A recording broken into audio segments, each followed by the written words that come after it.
Oke, akhirnya iOS 16 resmi diluncurkan untuk pengguna umum. Jadi kalian sudah bisa download saat ini juga. Lalu gimana cara download atau update iOS ke-16? Nanti di akhir video saya akan menjelaskan caranya seperti apa. Tapi kali ini saya akan menjelaskan poin-poin atau fitur-fitur yang baru pada iOS 16.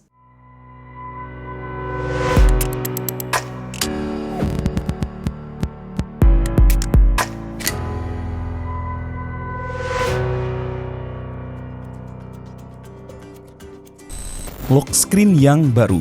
Di sini pengguna iPhone akhirnya diberikan keleluasaan untuk mengganti-ganti font serta tampilannya. Tinggal tahan saja pada lock screen-nya, klik customize di bawah ini, kemudian klik di kiri bawah untuk menggunakan foto, atau swipe ke kiri untuk mengganti stylenya. Ada banyak pilihannya, jadi terserah kalian mau dibikin seperti apa. Lalu klik pada jamnya ini untuk mengganti font. Kita juga bisa mengganti tanggal bagian atasnya.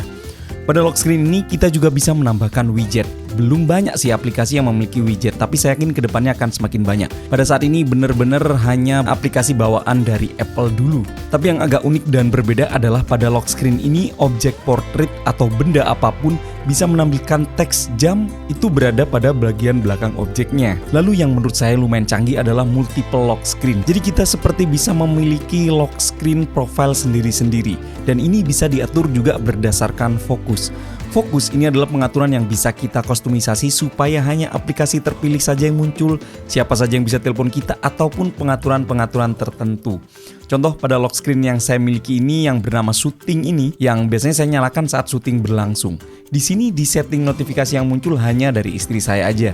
Serta halaman homepage yang aktif hanya pada halaman pertama di mana isinya hanya aplikasi pekerjaan. Halaman kedua yang biasanya berisi sosmed itu nggak saya tampilin. Edit message. Mungkin di Indonesia pengguna iMessage tidak sebanyak di Amerika sana karena kebanyakan dari kita menggunakan WA. Tapi kabar baik buat kalian pengguna iMessage, kita bisa mengedit sebuah pesan atau sekalian unsend. Sebuah fitur yang sebenarnya wajib di semua aplikasi chat menurut saya. Orang yang kita tuju betul akan tahu kalau teks tersebut edited, ada keterangannya kalau misalnya sudah diedit, tapi mereka tidak akan tahu apa yang kita ketikkan sebelumnya. Tapi perihal edit-mengedit ini hanya akan bisa dilihat oleh orang yang sudah update ke iOS 16 juga. Kalau misalnya lawan bicara kita masih menggunakan iOS 15, mereka hanya menerima hasil akhirnya saja. Cropping subject dari background. Menurut saya ini adalah fitur terbaik pada iOS 16. Jadi kalau misal kita ingin nge-crop foto kita tanpa butuh latar belakangnya, cukup tahan saja pada objeknya dan dia akan terpisah dengan sendirinya. Lalu gimana caranya untuk memindahkannya? Dan ini benar-benar mudah banget, tinggal drag and drop aja. Atau kita bisa pilih copy lalu mempastekan dimanapun kita mau.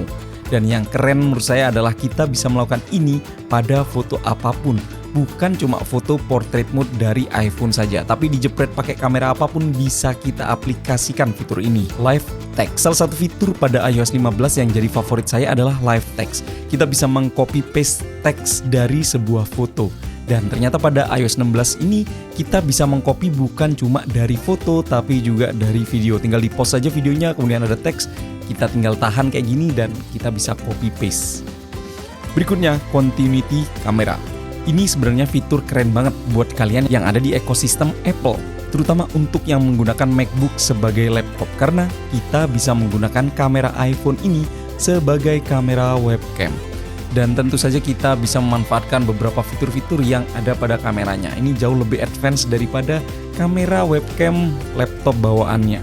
Tapi yang paling keren menurut saya adalah fitur yang bernama Dash View. Jadi dengan posisi iPhone berada di atas laptop gini, berkat lensa ultrawide-nya, kita akan mendapatkan gambar top down view seolah-olah kamera di atas dari bendanya. Ini keren banget. Kemudian hal kecil yang saya akan harus sebutkan. Contohnya aplikasi weather. Pada bawaan Apple ini kita bisa melihat kondisi perubahan suhu setiap jamnya. Gak cuma suhu, kita bisa melihat kelembapan udara, kemungkinan hujan, angin, UV index, dan lain-lain. Intinya aplikasi cuaca pada aplikasi bawaan iPhone sudah semakin lengkap. Walaupun saya heran, kok baru sekarang ya, harusnya udah dari dulu. Kemudian pada bagian home ini kita akan menemukan tombol spotlight search. Nah ini ya, bagian sini.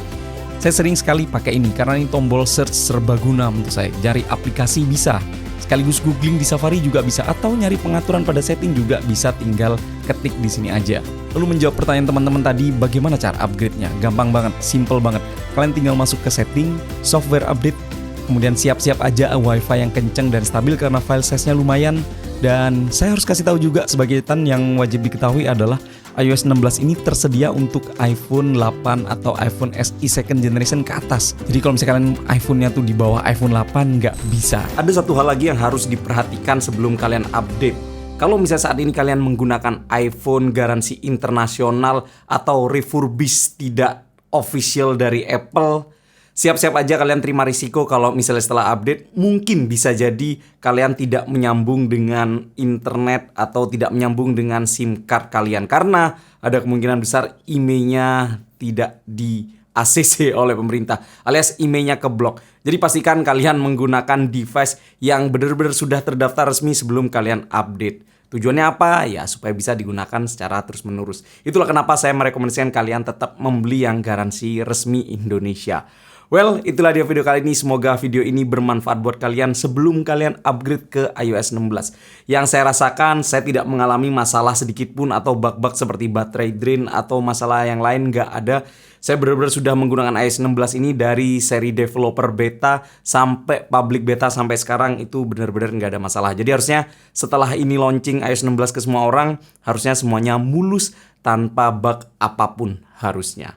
Well, sekali lagi terima kasih sudah menyaksikan video ini sampai selesai. Silakan like dan share dan subscribe kalau misalnya kalian ingin support channel ini. Sekali lagi terima kasih, saya Bro Kumar pamit, sampai jumpa di video selanjutnya. Bye-bye.